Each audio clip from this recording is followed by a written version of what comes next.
चंद्रयान 3 जो ISRO का सबसे पावरफुल मिशन है। ISRO के साइंटिस्ट चंद्रयान 3 को सिग्नल भेज रहे थे कि इतने में चांद पर चंद्रयान 2 ने कुछ ऐसा किया कि नासा और चीन हक्का बक्का रह गए। चंद्रयान 3 से पहले चंद्रयान 2 को बहुत बड़ी कामयाबी मिल गई। चंद्रयान 2 ने चांद की सतह पर बर्फ और इसके एटमॉस्फेयर में ऑर्गन 40 ग्लास को डिस्कवर किया। आज से तकरीबन 4 साल पहले यानी कि 7 सितंबर 2019 को ISRO के साइंटिस्ट ने एक ऐसी खबर सुनाई जिससे पूरी दुनिया परेशान हो गई। दरअसल उस वक्त चांद पर मौजूद चंद्रयान 2 लैंडिंग के दौरान फेल हो चुका था। स्पेस लवर्स के लिए ये सबसे बुरा दिन था, लेकिन उसी दिन ISRO ने ये ठान लिया था कि चांद पर चंद्रयान 3 को भेजकर चंद्रयान 2 के अधूरे मिशन को कंप्लीट किया जाएगा। और फिर 4 साल तक दिन रात मेहनत के बाद ISRO ने चंद्रयान 3 को लॉन्च किया, जो हमारी जमीन के गिर्द ऑर्बिट करते हुए चांद की तरफ आगे बढ़ रहा है। लेकिन इसी दौरान एक ऐसी खबर आई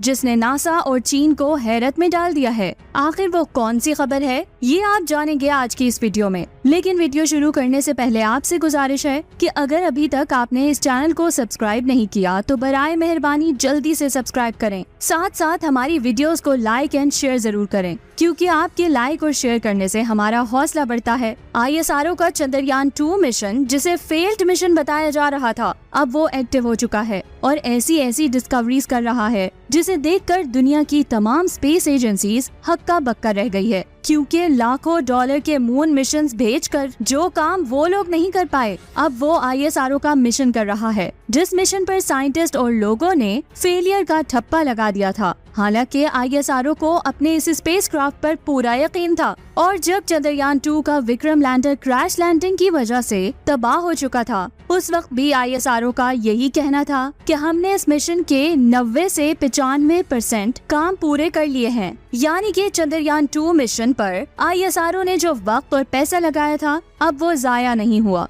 लेकिन उस वक्त नासा, चीन, सोवियत यूनियन और यूरोपियन स्पेस एजेंसी का ये मानना था कि चंद्रयान 2 चांद की सतह पर कामयाब लैंडिंग नहीं की। लेकिन अब चंद्रयान 2 कुछ ऐसा कर रहा है जिन्हें देखकर इन तमाम स्पेस एजेंसीज की बोलती बंद हो गई है। इसमें कोई शक नहीं कि चंद्रयान 2 का लैंडर चांद की सतह पर क्रैश हो चुका था, जिसकी वजह से उसके तमाम इंस्ट्रूमेंट्स ने काम करना बंद कर दिया था। ये बात आप जान लें कि इस मिशन में ISRO ने चांद की सतह पर सिर्फ लैंडर ही नहीं भेजा, बल्कि लैंडर को चांद की सतह पर लेकर जाने वाला ऑर्बिटर उस वक्त भी सही सलामत था और हमारे चांद को ऑर्बिट कर रहा था। यहाँ सबसे बड़ी बात यह है कि ISRO ने उस ऑर्बिटर पर 8 एडवांस टेक्नोलॉजिकल पेलोड फिट किए थे, जो चांद की सतह के राजों से पर्दा उठाने के लिए तैयार थे। उस वक्त ISRO के साइंटिस्ट का कहना था कि चंद्रयान 2 का ऑर्बिटर बिल्कुल सही सलामत है और ये बगैर रुके 7.5 सालों तक चांद को ऑर्बिट करता रहेगा और हमें इसका डाटा भी भेजेगा। लेकिन वो वक्त ऐसा था कि लोगों की नजर सिर्फ चंद्रयान 2 के लैंडर पर टिकी हुई थी।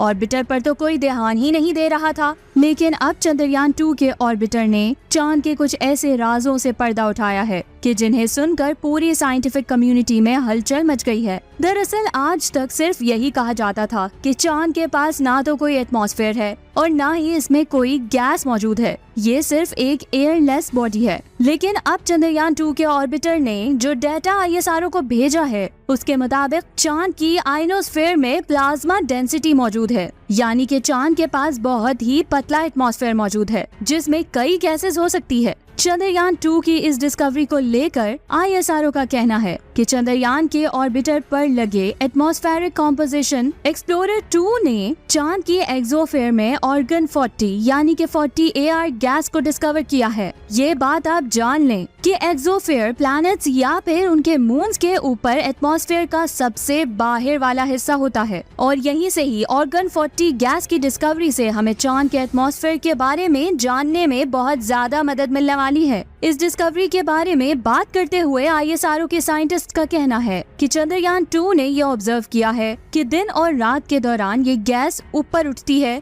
उनके मुताबिक जब चांद पर रात होती है तो ये गैस कंडेंस हो जाती है। आसान अल्फाज में ये गैस जम जाती है और जैसे ही दिन होता है तो ये गैस इसके एटमॉस्फेयर में रिलीज होने लगती है। ये चांद के एटमॉस्फेयर की सबसे बड़ी डिस्कवरी इसलिए बताई जा रही है क्योंकि अगर यहाँ ऑर्गन 40 गैस मौजूद है तो हो सकता है कि डीप ऑब्जर्वेशन करने से हमें चांद के एटमॉस्फेयर में मौजूद मजीद गैसेस के बारे में भी पता चल सके, जिसकी वजह से हम इस डिस्कवरी को दुनिया के तमाम साइंटिस्ट के लिए एक उम्मीद की किरण जरूर कह सकते हैं। ये बात आप जान लें कि ऑर्गन गैस की डिस्कवरी के अलावा चंद्रयान 2 के ऑर्बिटर ने पिछले 4 सालों में चांद के कई राजों से पर्दा उठाया है जिसके बारे में हर कोई नहीं जानता। लेकिन चंद्रयान 2 की हर डिस्कवरी को देखकर बहुत लंबे अरसे से नासा और चीन बहुत हक्का बक्का हो रहे हैं। जैसे कि चंद्रयान 2 के ऑर्बिटर पर OHRC यानी कि ऑर्बिटर हाई रेजोल्यूशन कैमरा लगाया गया है जो 100 किलोमीटर की ऊंचाई से चांद की बहुत क्लियर इमेजेस कैप्चर कर रहा है और इसने चांद के कई बड़े क्रेटर्स को डिस्कवर करके इमेजेस के जरिए इनकी मैपिंग भी कर ली है। जैसा कि आप इस इमेज में नजर आने वाला मिट्रा क्रेटर देख सकते हैं जिसका साइज 92 किलोमीटर है और ये चांद की वेस्ट साइड पर मौजूद है।